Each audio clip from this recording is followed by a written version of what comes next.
Hi, I'm Tari Turner, Director of the National COVID-19 Clinical Evidence Task Force and Associate Professor at Cochrane, Australia in the School of Public Health at Monash University. Welcome to TaskforceTV.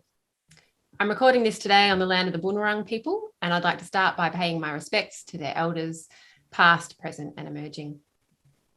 Today, we're going to take a look at COVID-19 treatment and care for women who are pregnant and breastfeeding. I'm very pleased to be joined by two of my favourite members of the task force, the co-chairs of our pregnancy and perinatal panel, Caroline Homer and Vijay Roach. Caroline is the co-program director of the Maternal, Child and Adolescent Health at Burnet Institute in Melbourne. She's a midwife, health services researcher, educator and international development advisor. Caroline's chair of the National Health and Medical Research Council and also of the Task Force Steering Committee. Vijay is a specialist obstetrician and gynaecologist at Royal North Shore and Mater Hospitals in Sydney. He's immediate past president of RANZCOG and the RANZCOG Task Force nominee. He also has, I think, possibly the best sense of humour in the task force, so this should be a great conversation. So Vijay, with that lead in, I can't really go anywhere else but to you to straight up. I'm just wondering what you think, in broad terms, are the key messages for clinicians who are caring for pregnant or breastfeeding women who've got COVID-19? I think that if you're pregnant, you're anxious. I think that if you're pregnant, you're worried about your health or your baby's health, and you need reassurance. You need expert medical care, but you need reassurance that you're going to be okay, and probably more importantly to a pregnant woman, that her baby's going to be okay. And that means that she needs to have an understanding about the disease itself, but she also needs to have an understanding about the treatments and the safety of those treatments, because we've seen that it's interesting, the disease itself is very dangerous for pregnant women. I think that's a safe thing to say, and I don't think that exaggerates the issue. And yet we've seen an anxiety about being vaccinated, and we see an anxiety about treatments.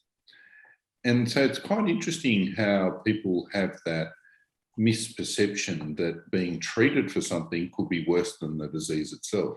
No, the disease is worse, so it's best not to get it.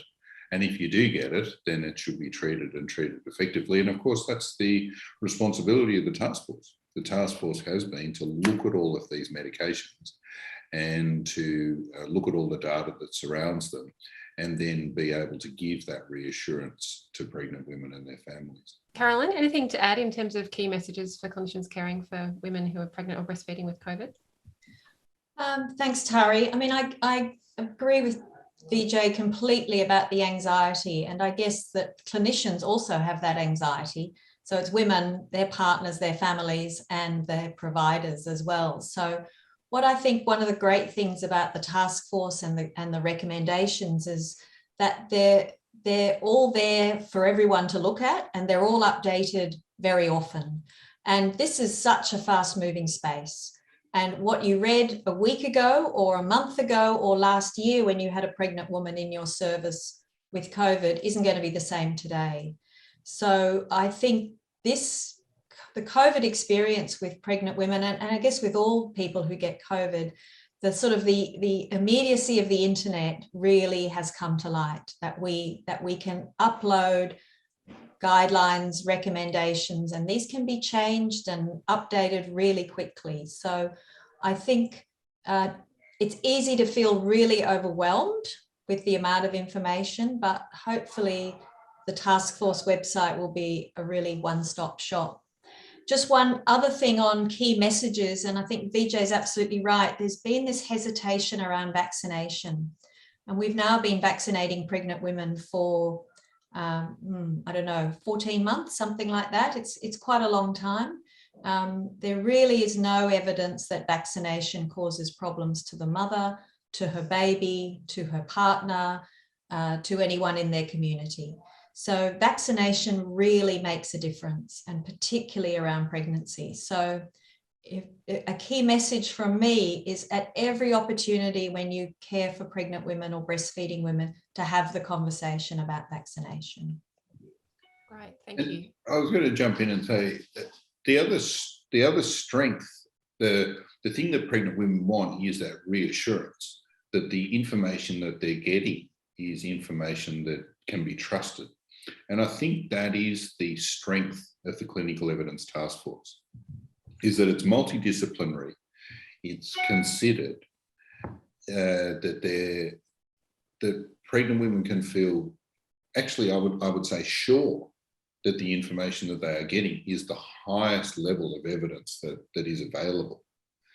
And it isn't, to Carolyn's point, where there's this plethora of information on the internet, they can know that here is a trusted source of truth.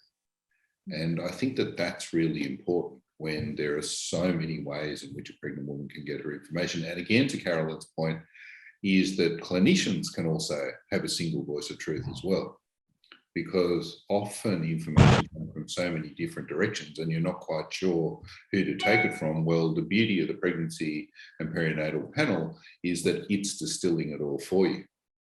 And it's bringing together people, midwives, obstetricians, infectious diseases specialists, paediatricians, population health experts, all of the research experts. And those people are all talking to one another. As you said, even I'm brought along for the light entertainment.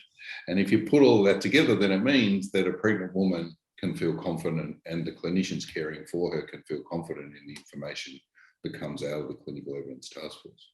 I'm intrigued, you both mentioned that clinicians need reassurance as well as the consumers, the women and their partners and so on. What kind of questions are your colleagues asking you? What kinds of concerns or questions do your clinician colleagues come to you with around caring for women with COVID? Yeah, I think clinicians, midwives and obstetricians and people working in maternity, we're not used to this high-tech, complicated drugs, respiratory things, pulse oximeters. I mean, we do pulse oximeters on a baby. That happens pretty quickly and then it's done. We don't really do them on mothers. We're not used to this level of complexity. So even to have to think about all the different drugs, we're a simple little mob. We use some very simple drugs, a bit of corticosteroids, the odd bit of magnesium, a bit of oxytocin, some antibiotics. So we've got quite a simple formulary. And suddenly there's all these drugs, and I'll just confess now, I can't pronounce the name of any of them. And so that adds to the complexity that I feel even embarrassed to say them because I can't say them outright. So when you're in a busy clinical situation and people are sort of throwing these words around and you're trying to work out, even when we first began, the difference between mild, moderate, severe COVID sounds kind of simple, but actually there's a whole lot of nuances. And with pregnant women, their biology is different to when they're not pregnant. So we then have to layer our physiological changes that we know happen in pregnancy over the top of all the other stuff that's going on around COVID. So I think clinicians are anxious because there has been a lack of knowledge for key issues for pregnant and breastfeeding women. And the other really hard thing, and this has been an issue that Vijay and I have experienced on the task force, is that so many trials exclude pregnant and breastfeeding women. So you might have a drug that looks really good, but do you recommend it in pregnant breastfeeding women? Then we look at, has it been used in pregnant women for another indication, not a COVID indication? And we then weigh up, is it safe in this population or not? So that's actually been quite a tricky space. And you'll see that when you go through the recommendations, looking for the own care for women. So I'm not surprised clinicians are nervous and anxious because they're doing their normal job, which is kind of stressful sometimes as well. And now they've got this other layered job on top of it. And I think that it's layered because it's a new disease.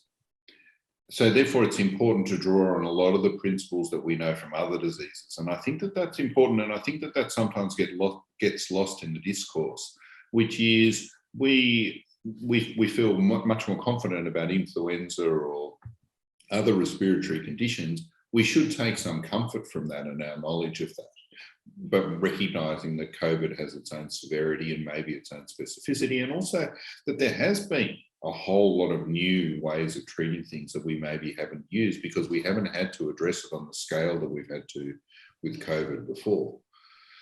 But clinicians, and I think Carolyn's absolutely right, is that this is not the world. It is interesting if you think about it, Carolyn, you know, what we do deal with as midwives and obstetricians would make most people's hair go grey. And yet, when you're supposed to say one of those MAB things that we can't even pronounce, as you said, then we suddenly become all nervous and think, oh, I don't know what medication I'd give a pregnant woman. And you think, but if she's bleeding to death, just give me a call and we can sort that out. So that brings me back to what I think has been really valuable is the multidisciplinary nature of this approach. And I think the clinicians are really reassured by that too. But I think that clinicians who are involved primarily in obstetrics and perinatal care generally have not dealt with this level of medicine in the acute way that we have, or with the volume that we have. You might have one woman in intensive care at a time, not several. And you might deal with a disease state where there's plenty of time and there's plenty of resources to consider it, and also where you've done it before. So I think that, yes, clinicians are nervous. And also the other thing to remember is that clinicians are part of the broader medical population or healthcare population, but they're also part of the community as well. So there are plenty of pregnant midwives and plenty of pregnant obstetricians who have their own anxiety and concerns. They have family and friends who are affected. They're under this enormous pressure because of COVID and its impacts in the healthcare setting. So as a stressed group, I think that healthcare workers definitely need a consideration, because not only do they have to think about their own health and welfare, but obviously the responsibility of caring for pregnant women and their families too.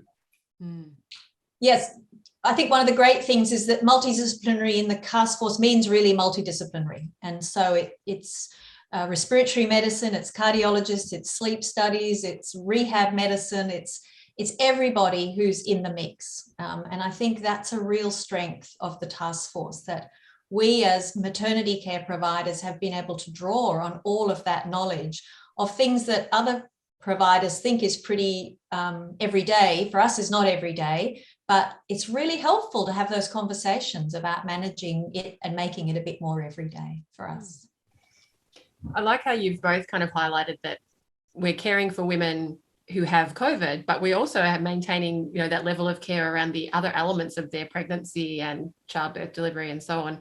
I'm just interested, Carolyn, in your reflections on some of those elements. What are the impacts of COVID in terms of decisions around rooming in or skin-to-skin care for mum and bub, or mode of birth, those kinds of things that are specific to the pregnant and woman in childbirth? Yeah, I mean, Tari, I think that's really important. I think while the woman in front of you might have COVID, she's also just having a baby. And I don't use just in a sort of a limiting way. She is just having a baby as well. So we need to still do all the just having a baby stuff that we do, whether we're a midwife or an obstetrician or a child and family health nurse or whomever else is in the mix. So actually rooming in, skin to skin and mode of birth were some of the very first things that we looked at, because there was huge anxiety when we started about what to do. And many countries had separated mothers and babies very quickly. And we looked at that evidence, and really it didn't make any difference to the infection of the baby. And so very quickly we were able to recommend that rooming in was a safe and an important intervention because it enables women to initiate breastfeeding and to be with their baby and to keep them as a little duo together. Skin to skin has so many benefits that it's really important that it continues for temperature regulation of the baby and also breastfeeding and mode of birth. Early in the pandemic, there was some reports that elective cesarean section was the way to go for all women. And when we looked at the evidence, that's clearly not the case. So the guidelines clearly say that you shouldn't be making decisions on mode of birth because of COVID, unless the woman is really sick and you need to deliver the baby to resuscitate her. So like other issues of maternal collapse, we're very familiar with that the baby might need to be delivered to resuscitate the mother. But just as a general principle, we shouldn't be recommending elective cesarean sections just because she has COVID. And most of the time it will probably be mild COVID. The other area that you haven't mentioned, Tari, but I'll quickly mention is delayed cord clamping. And we did talk about this again early in the task force. This is a practice that is fortunately now gathering momentum, and we should be doing it all the time with all women. But there was a big concern about COVID and that you'd be keeping the mother and the baby together for too long. But again, we're knowing that that's not the way to go, and delayed cord clamping should continue. So I think there's some really important maternity care practices that we all do that we've been able to say, keep doing them. Watch the mother, of course, in case she does start getting really sick, but think about her receiving care too in providers who are completely covered in PPE. Sometimes she's on her own. It's really scary. So as much of the normal, just having a baby stuff we can keep doing is really important for her experience. Anything to add, Vijay?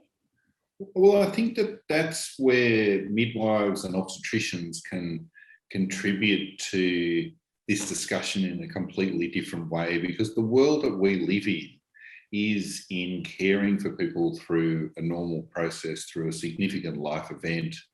And it's very different from turning up with appendicitis or with some other significant illness on its own, where that illness then takes priority. For a pregnant woman, I think that actually her illness never takes priority. For her, the priority is her child, and very importantly, her experience of pregnancy. And one of the mistakes I think that we make is to try to understand that. I don't think that's our role. I think our role is actually just to respect that, to appreciate that, to walk alongside a woman during her pregnancy and her birth. And the fact that she has an illness and for example, COVID, in a sense is a secondary consideration to that woman. And so while in our mind it becomes a sort of primary, that's the thing, we're all focused on it, we need to keep reminding ourselves that she's actually focused on something else that is really important, and be respectful and supportive about that. And therefore normalising the things that are normal, I think, is really important. And that was the power, again, of it coming out of the Clinical Evidence Task Force, is that the Clinical Evidence Task Force was able to reassure women and reassure the clinicians looking after her that you don't need to suddenly go all conservative because of the seriousness of this illness. You can actually carry on with a lot of your business as usual, and everyone's going to be okay. I think that's a really important reminder, isn't it? That, we're still, the focus is on the care, not just the treatment, right? It's, that journey. You mentioned earlier that one of the challenges that the pregnancy panel has faced is that there's been very little evidence for treatments that have been tested in pregnant women. And that's clearly a frustrating unknown for many of us. What do you think are the other important unknowns in terms of caring for pregnant and breastfeeding women with COVID-19? Vijay, are there other kind of big holes in our knowledge, you think? I think the anxiety, which is very reasonable, is to say what will be the long-term effects of exposure to this virus during pregnancy. And it's unfair to say that it'll all be fine. I think it's reasonable to be generally reassuring, because the evidence from other respiratory viruses and pretty much most exposures in pregnancy is that, in fact, the baby will be fine over time.